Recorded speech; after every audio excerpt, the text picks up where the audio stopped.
Okay, welcome everyone to the Man Art Gallery. My name is Lana Wilson, and I'm the acting director curator of the gallery here in Prince Albert, Saskatchewan. We are on Treaty 6 territory, also the homeland of the Métis people, and also unceded Dakota territory as well. Today we are still looking at the 44th annual Winter Festival Art Show and Sale.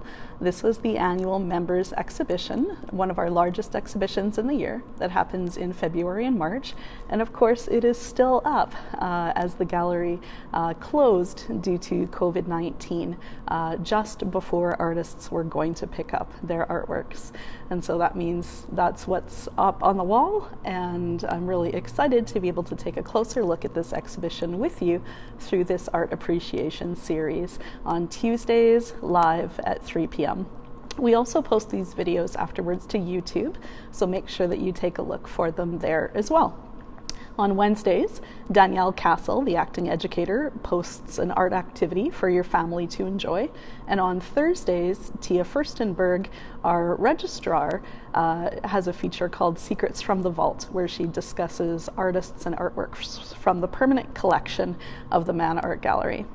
But today, for art appreciation in the main gallery, we're having a look at Indigenous themes and symbols. Now, this is a challenging idea. We are really reluctant to label things Indigenous art because it's a complicated and very problematic term. What does that mean? I know that there's a lot of Indigenous artists out there that feel that with the label Indigenous artist, people will expect certain themes or certain styles to be present in their work, or they feel that they are not going to be appreciated for the artwork they're creating and might be labeled or pigeonholed with that term instead. I saw several articles about that very topic when we were looking at the different music awards going on, right? What does a theme of, or what does an award for Best Indigenous Album of the Year mean? Does that mean that there's going to be a certain type of music, or does that mean that that person who's winning the award would not be able to win an award in a different kind of category? What does that mean? And when we think about things like this, we do want to be careful that we're not promoting stereotypes, that we're not pigeonholing anyone. But at the same time, we really want to be cognizant of just how much of a sexist, racist history the traditional gallery institution has had, right? There have always, through the history of the Western European art gallery tradition, there's always been the privileging of work by white male artists, and we see that people of color, Indigenous people, women, queer artists have often not been given the recognition that they deserve. And so in the argument of being really deliberate in promoting Indigenous art and artwork by Indigenous artists, we are given a chance to increase representation and to show other people who might share that background or culture some representation in the gallery space. And so it's an interesting term. And so instead of saying we're going to look at Indigenous art today, I'm going to say in the 44th annual Winter Festival Art Show and Sale, we're going to look at some Indigenous symbols and imagery that comes out in the different works. Most of these artworks that we're going to look at today are by Indigenous artists, but not all of them. But definitely the themes are referencing the Indigenous cultures of this area. So we're going to have a look. So enjoy, and I hope that you're going to be able to appreciate these. We'll take some close-ups and have some discussions about some of these really interesting ideas. Certainly, bison and buffalo is one of the very strong and prominent visual symbols, and so we'll have a look at 3 artworks looking at bison and buffalo themes right now. Just one moment and I'll switch, so we'll turn the camera around. So here's From Far Away. before we go close up, because you have to see the incredible amount of detail in this artwork called Awakening of My People, and it is by Earl Mackay. And Earl is an artist here in Prince Albert, very prolific. Skulls artwork and painting on bison skulls is one of the things that he is very much known for. And we do have one of his painted skulls in the collection of the Man Art Gallery. This particular work here, there you see that it is the winner of the Art Placement Award for Accomplishments in Acrylic. So thank you very much to Art Placement for sponsoring 4 awards in that are discipline specific. So thank you very much.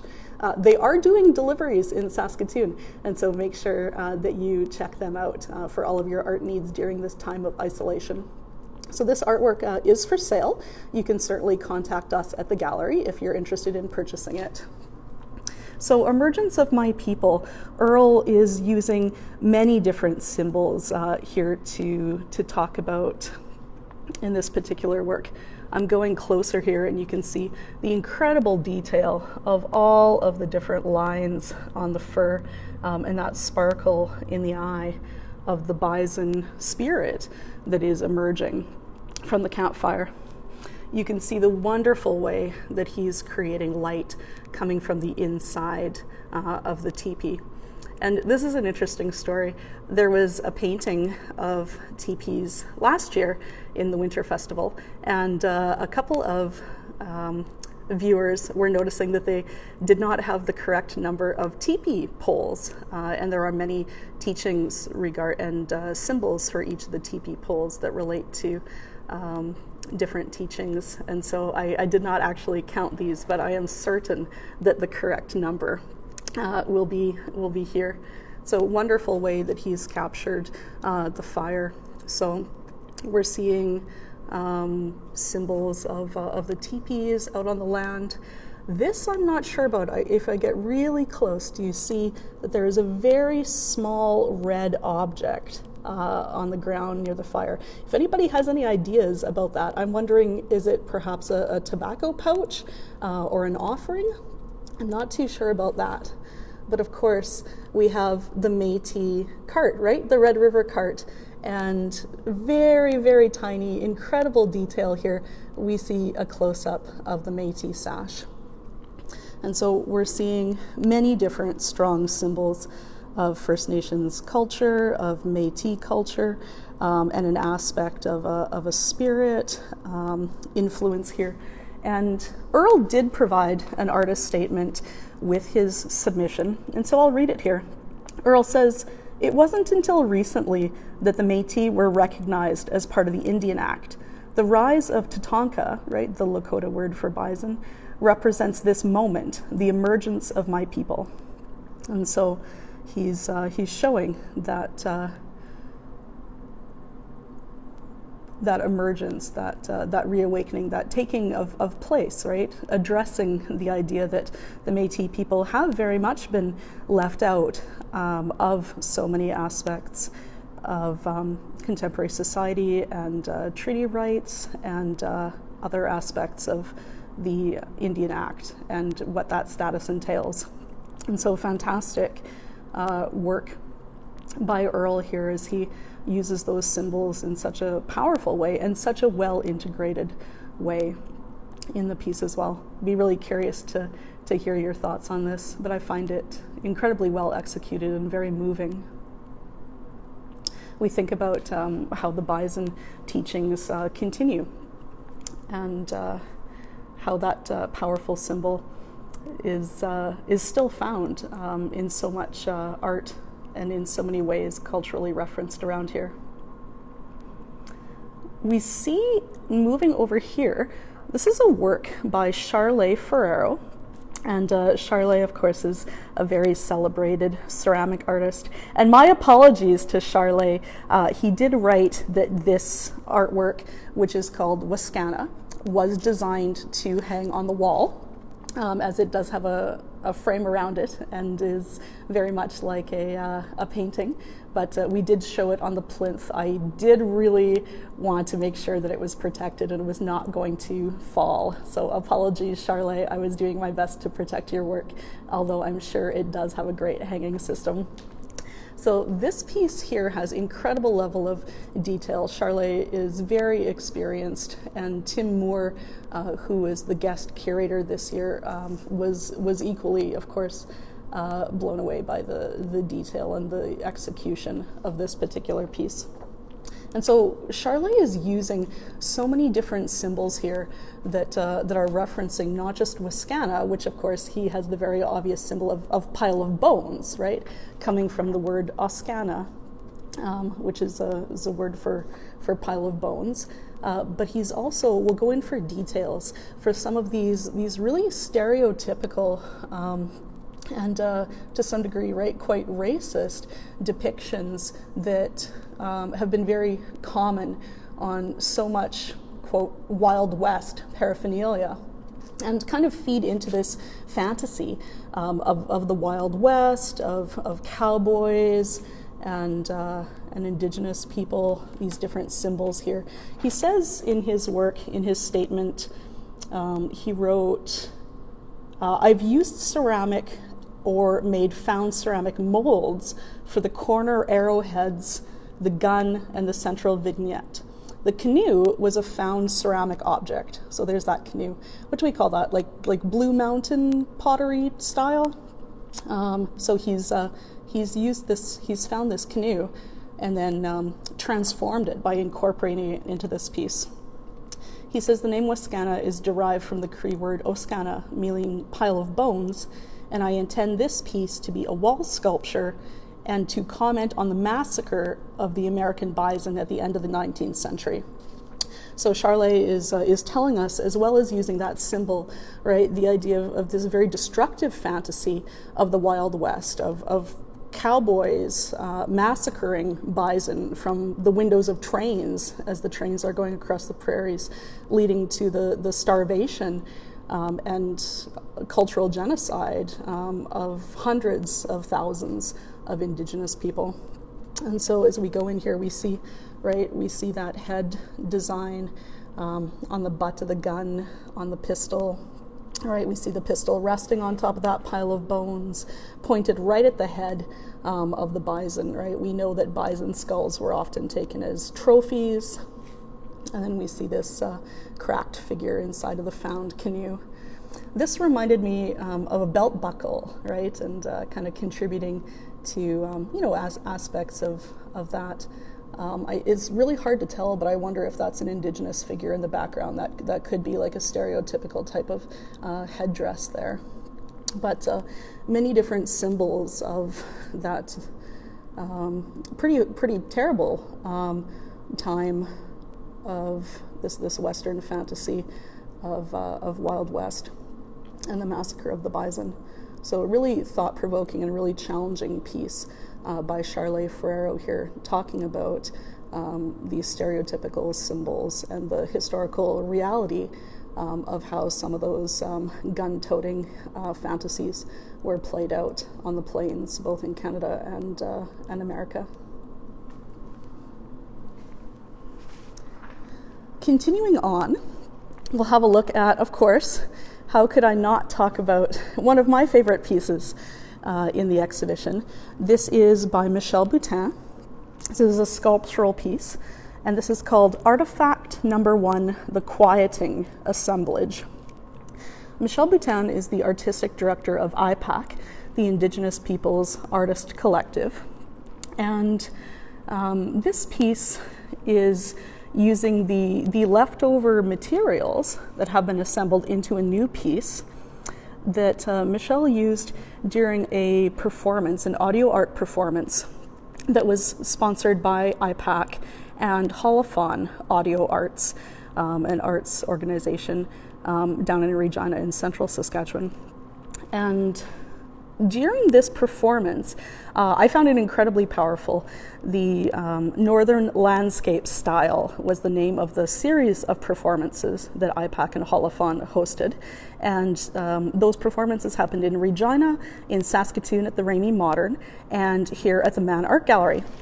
And what Michel Boutin had done, of course, he is a well-known and very talented performance artist, and this was an audio art festival, is he had a contact microphone, and his performance involved running the contact microphone over top of the bison skull. He had 3 bison skulls, one for each of the venues that he was at, and he ran the microphone over top of the skull. He was tracing the planes and the angles of the skull, and then that audio was amplified. And to me, it sounded like rolling thunder. It was an incredibly interesting and fascinating sound, that scraping, fuzzy sound, and that was quite powerful. And so after he was running the contact mic over top of the skull, he began crushing the skull in this homemade vise. And so this is the vise. This is the hardware part of it, and you can see just how far the nut and the washer has been sunk into the wood here. And so it was a very physical act of performance art as he was crushing the skull. And you can see, how long he has those bolts. And so the microphone was picking up the sounds inside the skull as he was crushing the skull. And you could see the exertion in his arms as he was doing that. And so the microphone was intended to pick up the sounds produced inside the skull as it was being crushed. And in fact, in Saskatoon and Prince Albert, those skulls did crush and crack, and the performance ended when the skull broke into 2 pieces, when there was an obvious crack. What's really interesting about this piece is that I understand that this is the Regina skull. It did not, in fact, crack. And so the performance therefore needed to end, right? That's one of the things about performance art. It is live, it is real, and it was not, he was not able to crack the skull. What a symbol of resistance, hey? And so the performance actually ended when he realized he was not physically strong enough to crack the skull. And so that was a bit of an unexpected end to this piece. But then he now has used that unbroken skull, and then he has draped this red cloth. During the performance, he was wearing the red cloth draped over top of himself, and then he draped it over the skull. And so now he's put those different pieces together and created this really powerful statement.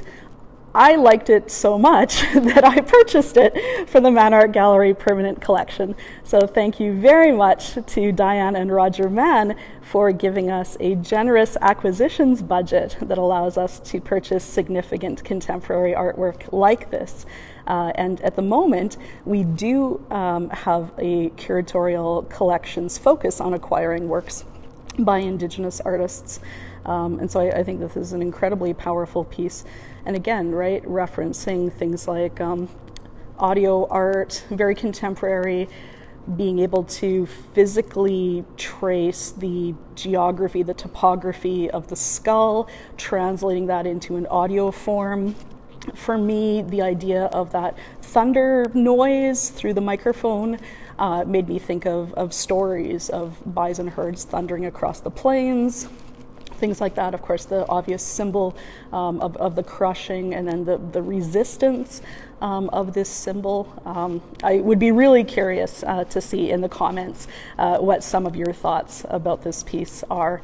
But like I said, for me to have been part of the audience during the performance here in Prince Albert was very powerful. And then I find this a really innovative and powerful artwork that I'm really proud to have be part of our collection here at the Mann Art Gallery. So again, continuing on with a theme of bison and their significance, and what a powerful symbol here at the gallery. There's several skulls as well, actually. That will have to be a topic for another time, is skulls in the Winter Festival Art Show. But for now, we're focusing on imagery. Indigenous imagery and some artwork by different artists. So thank you, Michelle Boutin, for this fantastic artwork here. We've really briefly discussed this artwork before in our art appreciation talk on portraits. But again, this is Trudie Ahenakew and her piece Mooshum. And we do see here the use of the Cree language in Roman orthography in the background, and the use of the word ni Mooshum, right? My grandfather, not just any grandfather, but the suffix ni, meaning my. And so this is a portrait of her grandfather, companion piece to a piece that she showed last year that was called Kukum, which was grandmother. I'm sorry, I forgot to mention when we discussed Michelle Boutin's piece that he did win the Gail Carlson Sculpture Award that was sponsored by G.P. Carlson Art Gallery. So thank you so much, Gail Carlson, for continuing to forward sculpture in the gallery and for your support. Moving on, we're going to look at some more Indigenous artwork and symbols here. And so now we're looking at Kimberly Roblin's piece called Infinite Healing. This piece is also for sale, and this is acrylic on canvas. This is Kimberly Roblin. And so here we have the infinity symbol, right? Symbol of the Métis Nation. The idea that the Métis bloodline will go on forever. And we see that superimposed on top of the medicine wheel, but with the incorporation of the blue color rather than the black and the feathers hanging down. Kimberly has this beautiful, subtle gradation here, incorporating all of those colors into the feathers here. And this really elegant work and that statement of cultural healing and cultural identity coming together. So really nice design use of the symbol of the feather, the medicine wheel, and the infinity Métis symbol.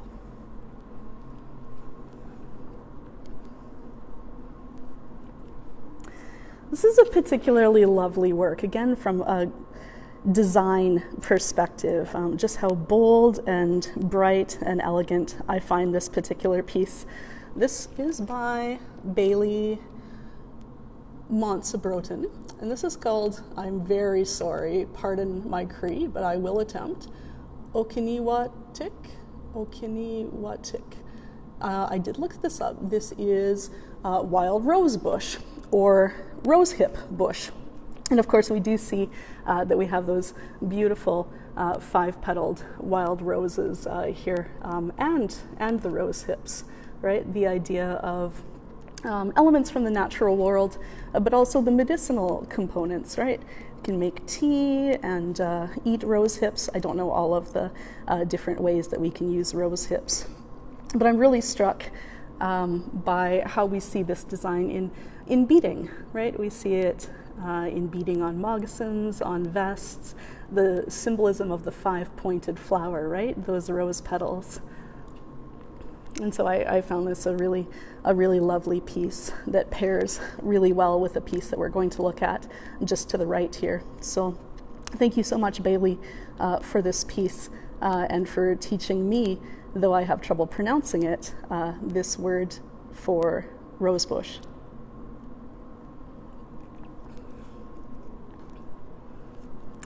The artistic influence here will come as no surprise to our viewers. This is a special piece for me because it's painted by a former intern at the Mann Art Gallery.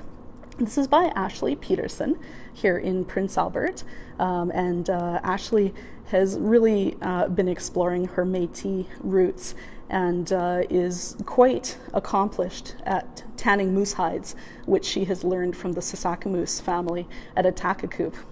And so I know that Ashley is really loving painting birch trees and exploring the natural world. I'll zoom out so you can see the entire composition, and then we'll zoom in. But Ashley has titled this piece Awakening. She says, "This is a visual representation of Louis Riel's quote, My people will sleep for 100 years, but when they awake, it will be the artists who give them their spirit back. And certainly a really powerful phrase that we see has inspired so many artists across Canada, and especially here on the prairies. And so, of course, inspired by Michif artist Christy Belcourt's painted representations of beadwork imagery. And so we see that Christy certainly has a lot of hummingbirds, and Ashley has incorporated those. But Ashley is using her own symbols here, right? She's got this beautiful Saskatchewan lily, really bright, right in the center here. She's incorporating these wheat sheaves, right? As we think about Prince Albert kind of being a place situated between crop growing areas in the south and the more northern boreal forest. We see, like Christy Belcourt, Ashley is also painting plants that might have some medicinal value, like perhaps these are rose hips, I'm not too sure. But we know that Christy is referencing both the cultural practice of Métis beadwork, but in her work she's also looking at elements from the natural world, and especially plants that can be used as medicines, and reclaiming that traditional knowledge. So I don't know exactly all of Ashley's intentions here, but I know that she's certainly chosen images that she finds both beautiful, that remind her of her love of nature, and pieces that are referencing this area. Like I love this reference to the northern landscape here, right? These pine boughs. We've got some rosebuds here. We see maybe, is this maybe a squash? You see, I love these pansies. And we see all of these roots and vines connecting everything together. We've got this heart, right? This glowing heart in the corner. So really lovely work. Thank you, Ashley. Really inspiring. And I know that Ashley has been really exploring her own artistic identity, and only began painting as an adult, but she says it's something that's really close to her heart. And so it's wonderful to be able to see her working in this way.